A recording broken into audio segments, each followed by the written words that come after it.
तो मेरे को भी आवाज़ तो आ रही होगी वहाँ तक कि मैं अपना अनम्यूट करूँ उसे। ठीक है, मैं शेयर करता हूँ स्क्रीन। Hello hello.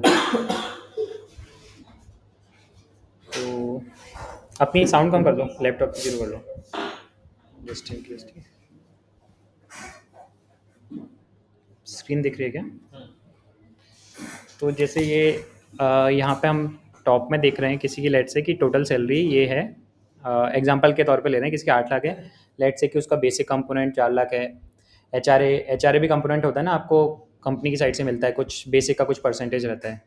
और बाकी लेट से अलाउंसेज में आपका कई सारी चीज़ें हो सकती है उसमें, है ना, कि मील अलाउंस या अलाउंस वो अलाउंस सब कुछ मिला के। मतलब एक बेसिक एग्जांपल लिया कि किसी की सैलरी का ब्रेकअप ऐसा है। अब सबसे पहली चीज़ तो आप और भी इनकम जनरेट कर सकते हो ना। आपके स्टॉक से जो डिविडेंड वगैरह मिलते हैं, आप अगर इन्वेस्टमेंट करते हो तो डिविडेंड है वो भी आपकी टोटल इनकम में ही आता है।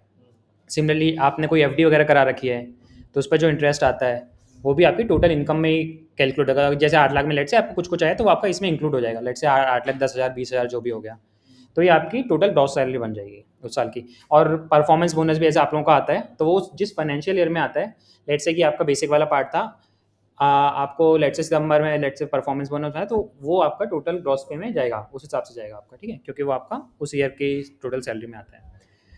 अब कुछ डिडक्शंस होते हैं बाय डिफ़ॉल्ट। 50,000 का आपको स्टैंडर्ड डिडक्शन मिलता ही है। पहले ये leave, travel allowance, convenience allowance वगैरह होते थे, मतलब वो 15,000 और 25,000 करके 39,000 तक मिलता था। तो गवर्नमेंट ने इंक्रीज़ करके वो 50,000 कर दिया है आपका। तो 50,000 तो सीधे आपका डिडक्ट हो जाएगा सैलरी में से, मतलब आपकी 7.5 लाख बची अभी के लिए। ठीक है। अब लेट से कि आप, हम लोग रेंट में भी रहते हैं, एक एग्जांपल के तौर पे लेट से कोई बंदा 8,000 रुपये पर मंथ रेंट देता है, तो एक्चुअल एक्चुअल एच तो आपका 2 लाख था, और आपने रेंट पे किया है कुछ 96,000, या मैं 10,000 कर देता हूँ और सिंपल समझने के लिए। ठीक है, 1,20 आपका रेंट हो जाएगा। आपका actual H R A 2 lakh है, और 40, ये जो एच आर ए आप क्लेम करते हो टैक्सेबल इनकम में से, जो आपका यहाँ पे जो यहाँ पे दिख रहा है ना एच आर ए, ये आपका वो होता है मिनिमम ऑफ दीज थ्री, इन तीनों में से जो मिनिमम कंपोनेंट होता है। और actual rent minus 10% of basic, तो ये वाला हमारे मिनिमम बन रहा है 80,000। देखो आपका 10% ऑफ बेसिक हो गया 40,000, क्योंकि हमने 4 लाख बेसिक का एग्जाम्पल लिया ना यहाँ पे। तो अब अगर 1,20,000 आपने दिया है माइनस 40,000, तो 80,000 ये बचा। अब किसी का लेट से कि ये कंपोनेंट काफ़ी ज़्यादा है, कोई अगर भैया और अच्छे घर में रह रहा है, 20,000 रुपये पर मंथ दे रहा है, तो ये इसका 2 लाख हो गया, मतलब पूरा एच जो उसका है वो पूरा ये क्लेम कर सकता है। और यही अगर कोई 25,000 के घर में रह रहा है, तो हाँ, तो ये अब ये इवन दो उसका ये वाला पार्ट ज़्यादा हो रहा है, लेकिन वो 2 लाख से ज़्यादा क्लेम नहीं कर सकता है, क्योंकि उसका मैक्सिमम एच आर उसका वो है। तो हम एग्जाम्पल के तौर पे वहीं लेते हैं कि हम लेट से आप लोग आई थिंक 12,000 अगर रेंट देता है ना, 6,000 एक मान लेते हैं हम लोग कि 6,000 पर मंथ बंदा दे रहा है, तो 6,000 के हिसाब से आपने दिया 72,000, माइनस बेसिक जो भी है वो घटा के आपका 32,000 बचेगा। 40,000 आपने 72 में से 40,000 घटा दिया, तो ये आपका एच आर ए और डिडक्ट हो गया यहाँ से। और एम्प्लॉय टैक्स 200 रुपये स्लिप में आपको दिखता होगा वो कटने वाला। हाँ, तो हाँ, प्रोफेशनल टैक्स। तो ये आपका ये चीज़ें आपकी टोटल डिडक्शन इतने हो गए आपके बाय डिफ़ॉल्ट। तो आपकी नेट इनकम अभी इतनी बची। ठीक है, ये आपके ये वाली चीज़ें तब आती हैं पिक्चर में जब आप ओल्ड स्लैब से कर रहे हो, मतलब ओल्ड जो फॉर्मेट है ना, नए में ये स्टैंडर्ड डिडक्शन वगैरह नहीं होता है, उसके थोड़े स्लैब डिफरेंट होते हैं। उसमें अगर आप कुछ भी इन्वेस्टमेंट वगैरह नहीं कर रहे हो, एटीसी में नहीं कर रहे हो, यहाँ नहीं कर रहे हो, तो आप वो उससे जाओ। लेकिन अगर आप कर रहे हो तो अभी हम सबके केस में ये बेनिफिशियल रहेगा। वो आप अपना old slab versus new slab calculator होता है, उसमें आप डाल के देख सकते हो कहाँ पे फ़ायदा हो रहा है। बट मोस्टली अभी के केस में जैसे हम सब लोग हैं, इट विल बी बेनिफिशियल। ठीक है, तो ये तो डिफ़ॉल्ट निकल के सबके, बिना किसी इन्वेस्टमेंट के आपके ये वाले पार्ट तो निकल नहीं है, प्रोवाइडेड कि आप किसी घर में रह रहे हो यहाँ पे रेंट वगैरह दे। हाँ, रेंट की आपको एक पे स्लिप वगैरह टाइप की लगानी होती है, कि pay slip in the sense कि रेंटल स्लिप हो, कि मैं यहाँ रह रहा हूँ, फॉर्मेट वगैरह। एग्रीमेंट नहीं, मतलब आपको पे वो रेंट महीने की वो मंथली स्लिप वगैरह टाइप की होती है, ओनर नहीं देता है तो आप ओनर से बोल देना एक बार में साइन कर देगा, उस तरह का रहता है, वो हो जाता है। मतलब दे, हाँ, वो आपको जब ये अब ऐसे तो कोई कुछ भी क्लेम कर सकता है, मैं भी 50,000 घर में रह रहा हूँ ना, वो वेरीफाई वेरीफाई होती हैं, क्योंकि कभी भी आईटी का आपके पास वो इनकम टैक्स वाले ये चीज़ें वेरीफाई करते रहते हैं, और अगर पकड़ गए तो बहुत दिक्कत दिक्कत होती है। तो इसमें चीट वीट करने की कोशिश मत करना, मतलब नहीं करनी चाहिए, क्योंकि 2-4 हज़ार रुपये अपन सैलरी बढ़ा के भी बाद में अगर कोई दिक्कत हो जाए तो इट्स नॉट रिकमेंडेड। ये वाली चीज़ अपनी घट गई, ठीक है, अपनी अब लेट से इतनी अपनी सैलरी बची है। अब अपन आते हैं इन्वेस्टमेंट पे। सबसे पॉपुलर इन्वेस्टमेंट का है एटीसी। एटीसी वाला स्लैब होता है, उसमें आपका सब कुछ आ जाता है। पीपीएफ हो जाता है, ईपीएफ हो जाता है, एलआईसी का प्रीमियम वगैरह जो आप देते हो। होम लोन के दो पार्ट होते हैं, एक प्रिंसिपल अमाउंट होता है और एक टैक्सेबल वाला पार्ट होता है। तो होम लोन का प्रिंसिपल वाला पार्ट इसमें आता है, ठीक है। और वो यूलेप, एनएससी, ये टैक्स सेविंग म्यूचुअल फंड जो होते हैं, ईएलएसएस, वो भी आपके 80C में ही आते हैं, ठीक है। एफडी भी होती है, 5 साल वाली जो एफडी होती है वो टैक्स सेवर एफडी होती हैं। तो ये सारी चीज़ें आपकी 80C में आती हैं यहाँ पे ना। ये मैंने कर रखा है, और भी होती हैं जैसे 80C में मैंने यहाँ एक्सप्लेन और अच्छे से कर रखा है कि क्या क्या होता है, किस तरह का क्या है और कौन से डिडक्शन होता है, वो यहाँ पे कर रखा है कि 80C में ये सारी चीज़ें और भी आती हैं आपकी, है ना। पूरा का 1.5 लाख। हाँ, मतलब ये सब मिला के आपका 1.5 लाख के से ज़्यादा इसमें नहीं कर सकते आप। तो ये आपका हो गया। लेट्स से कि कोई एलआईसी में डाल रहा होगा, कोई पीपीएफ में डाल रहा होगा, कोई म्यूचुअल फंड में डाल रहा होगा। तो लेट्स से कि मैंने यहाँ पे 1.5 लाख कर दिया। आई एम नॉट श्योर कि कौन कितना कर रहा होगा, लेकिन यहाँ पे आप अच्छे से 1.5 लाख रुपये कर सकते हो। मैं अपना एग्जांपल लूँ तो मैं पूरा अपना 1.5 लाख सिर्फ पीपीएफ में डाल देता हूँ, इधर उधर मैं कहीं नहीं करता। पीपीएफ का लॉक इन पीरियड तो 15 साल का रहता है, ठीक है। जैसे इसमें अगर थोड़ा सा मैं यहाँ देखूँ, ये जो वो वाला पार्ट है लॉक इन, इसमें 5 साल इसलिए लिखा है क्योंकि 5 साल के बाद आप कुछ एक इमरजेंसी जैसे एजुकेशन पर्पज़ के लिए आपको चाहिए, कोई बीमारी हो गई तो वो आप निकाल सकते हो। बट इन जनरल आपका 15 साल का पीपीएफ का लॉक इन रहता है। जैसे अभी इंटरेस्ट रेट्स आपको पीपीएफ में 7.1% के आसपास चल रही है, गवर्नमेंट वो हर क्वार्टरली चेंज करती है आपकी। पहले ये 9-10% भी रहती थी, धीमे धीमे कम हो गई है। ईएलएस वगैरह से आप 10 से 12% के आसपास इंटरेस्ट निकाल सकते हो, डिपेंडिंग कि आप, लेकिन उसमें ये होता है कि अगर एसआईपी करें तो हर एसआईपी आपकी 3 साल के लिए लॉक होती जाती है। तो जो आपने 36वें महीने में एसआईपी करी है वो आपकी 72वें महीने में मिलेगी, समझ रहे हो। हर ऐसे नहीं कि जहाँ से आपने शुरू किया वहाँ से 3 साल का लॉक, क्योंकि हर एसआईपी अगर आप एसआईपी कर रहे हो लमसम डाला तो 3 साल बाद आपका अनब्लॉक हो जाएगा। लेकिन अगर जो आप जनरली लोग एसआईपी मोड में करते हैं तो आपको जो 1 साल बाद वाली एसआईपी वो 4 साल बाद ब्लॉक होगी, 2 साल बाद करी वो 5 साल बाद उसका पैसा ब्लॉक होगा, जो तीसरे साल में करी वो छठे साल में अनब्लॉक होगा आपका पैसा। तो उस तरह से ईएलएसएस का फंडा रहता है। कई लोग एफडी वगैरह करते हैं, कई लोग ये सारी चीज़ें करते हैं, ठीक है। तो ये अपना बेसिक होगा एटीसी का, जो ज़्यादातर लोग सबसे पॉपुलर इंस्ट्रूमेंट टैक्स सेविंग का इंडिया में यही है, सब लोग यही एटीसी में डालते हैं। तो 1.5 लाख लेट से आपका यहाँ हो गया। और एक और होता है कि एनपीएस में इसमें आप 50,000 तक वो जो होता है टैक्सेबल आपका वो 1.5 लाख का डाल सकते हो, लेकिन 50,000 आपको उसमें से डिडक्ट हो जाएगा, टैक्सेबल इनकम में और कम कर सकते हो। तो अभी ये 1.5 उसमें एनपीएस नॉट एवरीवन डज, क्योंकि वो 60 साल बाद आपका पैसा ब्लॉक होता है, मतलब वो रिटायरमेंट पर्पज़ के लिए नेशनल पेंशन स्कीम है वो आपकी।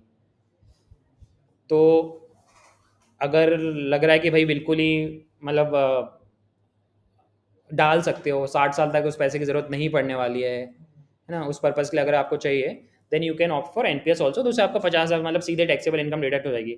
लेट से कोई 30% स्लैब में आ रहा है तो उसका सीधे 15,000 का तो फ़ायदा हो ही रहा है उसका, है ना। क्योंकि 50,000 पे अगर आप 30% निकालो टैक्स, तो आप जो देते 50,000 पे टैक्स देते तो 15,000 टैक्स आ रहा होता है उसमें, अगर कोई 30% में तो उसका सीधे 15,000 यहाँ टैक्स बच रहा है।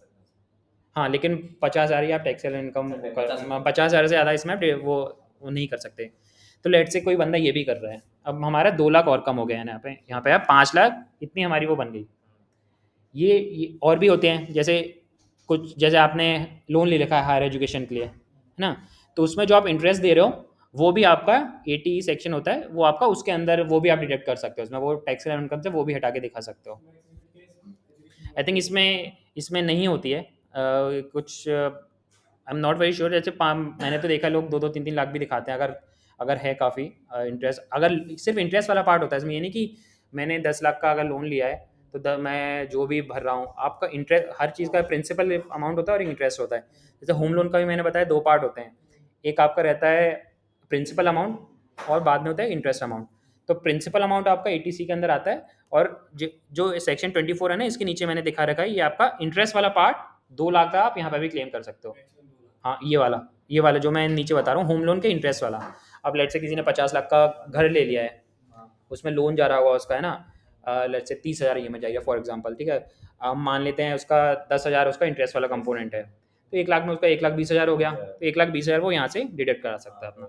और बाकी उसका प्रिंसिपल अगर वो पीपीएफ कहीं पे भी नहीं डाला है तो वो प्रिंसिपल वाला अमाउंट वो एटीसी में दिखा सकता है कि भाई मेरा बाकी अमाउंट मेरा यहाँ पे था। तो जो उसकी पूरी 30,000 EMI जा रही है, 30 तो 2,40,000 वो वहाँ डाल रहा है प्रिंसिपल वाला, 1,20,000 इंटरेस्ट वाला है, तो 1.5 लाख वो वहाँ दिखा सकता है अपने ETC में, और अपना 1,20,000 होम लोन में दिखा सकता है। अभी हम लोग के मतलब का नहीं है, आई डोंट थिंक कि कोई EMI घर की दे रहा हो, तो यहाँ पे आप लोग ऐसे कर सकते हो। अरे वाह, बधाई हो फिर तो। ठीक है। और ये अब सेविंग अकाउंट पे आपको, सेविंग अकाउंट में आप कुछ कराते हो ना, उसमें आपको इंटरेस्ट मिलता है 1 लाख रुपए, 1 लाख रुपए 3 साढ़े तीन हज़ार आपका लेट से इंटरेस्ट बना, किसी का 1 लाख रुपए था तो 3 साढ़े 3 हज़ार, तो 10,000 तक वो आप मतलब 10,000 तक इंटरेस्ट आप डिडक्ट करा सकते हो। 10,000 से कम इंटरेस्ट है तो आपका हट जाएगा टैक्सेबल इनकम में से। तो जो अभी हम लेट से यहाँ पे हमारा ये मैंने ऊपर दिखा रखा है ना, इंटरेस्ट फ्रॉम सेविंग अकाउंट, तो लेट से अगर किसी का 12,000 यहाँ होता, तो इवन दो 8,12,000 उसकी ये बनती, तो लेकिन ये 10,000 हम यहाँ डिडक्शन ले सकते थे उसका, 10,000 तक वो डिडक्शन ले सकते हैं। ये जो ज़्यादातर मैं चीज़ों की बात कर रहा हूँ, it is relevant to old वाला सिस्टम टैक्स। इसमें बहुत सारी चीज़ें आपकी न्यू स्लैब में ज़्यादातर डिडक्शंस नहीं होते हैं। और सर जो हेल्थ इंश्योरेंस है, हम्म। तो जैसे हम लेते तो हाँ, जैसे अब हाँ उसकी बात करते हैं। अब अपन ये, मैं NPS वाले पे था, NPS आई थिंक हम थोड़ा इधर उधर चले गए। NPS वाला हो गया, ये वाला आई जस्ट चेक कि कितना लिमिट होती है। मेरे हिसाब से इसकी लिमिट नहीं होती है वैसे। जो आप इंटरेस्ट वाला पोर्शन है उतना ज़्यादा निकलेगा भी नहीं, कि आप 10 लाख रुपए आपका हो रहा है, वैसा तो नहीं निकलेगा, क्योंकि IIMS वगैरह में जो फीस लगती है 20-25 लाख रुपए की, उसमें इंटरेस्ट का पोर्शन आपका मोस्टली आपका प्रिंसिपल होता है। इंटरेस्ट आप उतने सालों में देते हो, तो लोग 10 साल का 7 साल का लोन लेते हैं मोस्टली, तो उसमें आप 10% 11% के हिसाब से इंटरेस्ट दे रहे हो, तो 1 साल का अपना उतना ज़्यादा अमाउंट नहीं निकल पाता है। तो ये वाला आपका यहाँ पे जो भी होगा वो आ जाएगा, आपका डिडक्ट करा सकते हो आप। अब बात आती है हेल्थ इंश्योरेंस की। हेल्थ इंश्योरेंस में अगर आपने खुद बीवी बच्चों का और अपना करा रखा है, तो आप 25,000 तक इसमें डिडक्ट करा सकते हो। लेट से कि आपने अपने पेरेंट्स का, जो सीनियर सिटीजन अभी नहीं है, जिनकी एज 60,000 से कम है, तो उनका उनका भी 25,000 तक और अपनी सैलरी में से क्लेम करा सकते हो। लेकिन अगर किसी के पेरेंट्स सीनियर सिटीजन है, जो यहाँ दिखा रखा है ना मैंने, तो 50,000 तक अगर उनका लिए रखा है, तो लेट से आपने 2 पॉलिसी ले रखी है, एक अपनी अपनी अपनी वाइफ के बच्चों की, उसका लेट से 20,000 का प्रीमियम जाता है। ठीक है। और यहाँ पे आपका पेरेंट्स वाली आपने लगे जिसका कुछ 50,000 टाइप का जाता है, तो आप दोनों का मिला के 70,000 क्लेम कर सकते हो। हाँ हाँ, प्रूफ तो आपका ये जो सबमिट होते हैं फाइनेंस टीम वगैरह, ये IT डिपार्टमेंट ये सारी चीज़ें लगाती है आपकी, मतलब जैसे मान लीजिए अगर पेरेंट्स ने आपका करवा रखा हो और तो पेरेंट्स पेरेंट्स अगर वो टैक्स भर रहे हो, तो पेरेंट्स ये इसमें आएगा ना, सेल्स स्पाउस एंड चिल्ड्रन, तो पेरेंट्स अपने वाले में क्लेम करेंगे वो। नहीं तो मतलब दोनों एक दूसरे को कर सकते हैं। जैसे मेरे पेरेंट्स ने मान लो मेरा करा रखा है, पापा तो तो आपने आपने टैक्स भरते हैं, हाँ, और मैं वापस करा लूं, तो वो थोड़ी ना हो सकता वो नहीं सर। तो आप अलग पॉलिसी करेंगे तो आप कर सकते हो, सेम पॉलिसी में नहीं। एक पॉलिसी तो ऐसे 10 लोग फिर वही क्लेम ना। कर लेंगे, वो नहीं कर सकते। नहीं, लाइफ इंश्योरेंस आपकी यहाँ आती है, सिर्फ इसमें ATC में आती है, लाइफ इंश्योरेंस का कहीं कोई सीन नहीं है। फिर हेल्थ इंश्योरेंस का अपना एक ये मेरे को क्लियर नहीं है, बट आई थिंक खुद का तो होता है। पेरेंट्स वाला मेरे को पता करना पड़ेगा, पेरेंट्स वाला क्या है। आई थिंक शायद नहीं होता है। हेल्थ इंश्योरेंस वाला तो होता है, LIC प्रीमियम वाला मे बी कंफर्म नहीं है अभी, but we can figure out कि LIC प्रीमियम वाला। तो ये पॉपुलर इंस्ट्रूमेंट्स हैं टैक्स सेविंग के इंडिया में। ठीक है, मोस्टली लोग हेल्थ इंश्योरेंस कराते हैं, होम लोन वगैरह होता है ज़्यादा लोगों का, ये ATC में ये सारी चीज़ें हैं। कोई NSE करा देता है, कोई FD करा देता है, कोई म्यूचुअल फंड ले लेता है, कोई जैसे कई लोग एजुकेशन लोन भी देते हैं। मैंने मोस्ट पॉपुलर चीज़ें यहाँ पे इंक्लूड कर लिया। अब ये सब करके आपका यहाँ पे टोटल इन्वेस्टमेंट आपने यहाँ पे इस वाले सेक्शन में 2 लाख कर दिया, तो आपकी अब टैक्सेबल इनकम यहाँ से बच के बची 5 लाख, एक 5,15,600। ठीक है, तो 0 से 2.5% तक जीरो टैक्स लगता है, 2.5 से 5% लगता है, तो 12,500 हो गया। 5 से 10 में मतलब 15,600 पे आपका 20% टैक्स लगा, तो इतना आपका टोटल टैक्स हो गया। सेस मिला के इतना टैक्स आपको भरना पड़ेगा गवर्नमेंट को। अब यही अगर हम किसी तरह अपनी टैक्सेबल इनकम 5 लाख से कम ला पाएँ, ठीक है, तो ये देखो अभी आपको कितना टैक्स लग रहा है, 16,000 टैक्स लग रहा है। लेट से मैं अगर 6,500 ही रेंट दे रहा होता, तो नहीं 6,500 तो नहीं, आप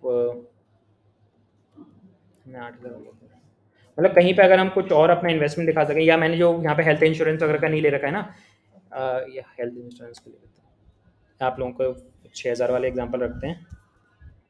और यहाँ पे लेट से कि मैंने हेल्थ इंश्योरेंस खुद का करा रखा है, लेट से कुछ 20,000 तक का करा रखा है, तो ये आपका 5 लाख से कम आप ले आए, 5 लाख से जैसे ही आप कम लाए पूरी आपकी टैक्स लायबिलिटी जीरो हो जाएगी। ठीक है, तो लोग कोशिश करते हैं कि जो इस रेंज में होता है वो किसी तरह इन्वेस्टमेंट करके या कुछ मतलब ये सारी चीज़ें करके आप 5 लाख से अगर कम ले आओगे तो आपका वो टैक्स जीरो हो जाता है उस तरह। तो सबसे इंपॉर्टेंट इसमें यही है कि अगर ओल्ड स्लैब रहता है ये स्टैंडर्ड डिडक्शन तो सबको मिलते हैं, जिसमें एच वगैरह आपका होता है। बाकी ATC सबसे पॉपुलर जिसमें 1.5 लाख तक कर सकते हो। लोग 50,000 एक्स्ट्रा करने के लिए NPS में भी डाल देते हैं कि वो 2 लाख तक आपका हो जाता है। बाकी अगर हेल्थ इंश्योरेंस है, एजुकेशन लोन है, या फिर आपका ये होम लोन है, तो ये सारी चीज़ें और एक्स्ट्रा डिडक्शन आप कर सकते हो। तो अगर किसी का लेट से अगर 10 लाख भी सैलरी है, ठीक है, तो वो भी अपना टैक्स लायबिलिटी जीरो कर सकता है। वैसे 2.5 लाख मैंने कर दिया और उसका इतना चल रहा है, लेट से कि वो 10,000 रुपये महीना घर का भरता है, तो इतना उसका ये सब इतना इतना हो गया। अब बाकी वो क्या कर सकता है कि अपना उसने यहाँ पे हेल्थ इंश्योरेंस वगैरह करा रखा है, इतना का इतना ये सब करा रखा है। अब वो होम लोन अगर किसी ने घर ले रखा है, ठीक है, जनरली लोग ले लेते हैं 2 BHK वगैरह बाद में मैंने नहीं लिया है, अभी मेरा इरादा भी नहीं है कुछ इस तरह का। बट हाँ, जैसे कोई अगर कर रहा है तो अगर वो अपने यहाँ पे 1.5 लाख रुपए अगर कुछ साल में अगर उसके भर दे रहा है होम लोन की EMI, तो उसका ये सब मतलब वो आप अपना ला सकते हैं यहाँ पे सीधे ना, जैसे अब फिर वो आप 5 लाख के अंदर ले आएगा तो उसके फिर टैक्स इवन 10 लाख के पे भी आप जीरो जीरो टैक्स लायबिलिटी कर सकते हो, अगर स्मार्टली, अगर टैक्स सेविंग ही आपका उद्देश्य है कि मेरे को गवर्नमेंट को टैक्स भाई नहीं भरना है। लेकिन इनिशियली एट दिस पॉइंट आप थोड़ी हम मस्ती उसमें भी मूड में भी रहते हैं, भाई थोड़े हाथ में ज़्यादा पैसा है ना, NPS में फंसा दोगे, मतलब फंसा सकते हो, कोई बुरी चीज़ नहीं है वो, लेकिन आपको 60 साल के बाद पैसा मिलेगा, है ना। अभी 15,000 रुपये शायद अभी ज़्यादा वैल्यू होगी आपके लिए, आप ज़्यादा घूम घाम पाओगे, औरम जा पाओगे, जो भी करते हो हैं फिक्स जा पाओगे, नहीं तो 1-2 औरम की ट्रिप कम करनी पड़ेंगी, ऐसा करोगे फिर वो 60 साल बाद फिर औरम जाने लग रह भी नहीं जाओगे, है ना। तो ये सारी चीज़ें ये हैं ATC के, ये सारे इंस्ट्रूमेंट्स होते हैं, मतलब जो हमने डिस्कस किए, कौन कितना रिटर्न देता है, ये सारी कितने लॉक इन पीरियड वगैरह रहता है, और बाकी भी डिडक्शन बहुत सारे रहते हैं, जैसे सीनियर सिटीजन्स के लिए कुछ एक्स्ट्रा रहते हैं, ये मेडिकल एक्सपेंडिचर वाला जो बताया था, बहुत सारे मतलब कई सारी और भी रहती हैं, but mostly these are the most popular things जो लोग इनकम टैक्स सेविंग के लिए यूज़ करते हैं। तो यही बेसिक है। बाकी अगर आप लोग if you want to run these calculations अपना अपने, तो यू गाइस कैन कम कि आप लोगों की टैक्स लायबिलिटी किस तरह से मिनिमाइज़ की जाए, कि आपका सैलरी स्ट्रक्चर लेट से X है, तो उसमें हम किस तरह से इन्वेस्टमेंट करें, आप कितना कर रहे हो, और थोड़ा बहुत कहाँ कर दो जिससे कि आपका टैक्स ज़ीरो हो जाए या मतलब मिनिमम हो जाए, है ना, उस तरह से। अगर आप लोग उस पर डिस्कस करना चाहो तो वो उस पर हम डिस्कस कर सकते हैं। इसमें कोई भी डाउट हल्का फुल्का? हाँ, LIC वाला मैं कंफर्टेबल हूँ। ठीक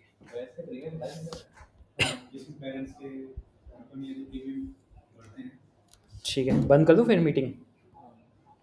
ओके, थैंक यू।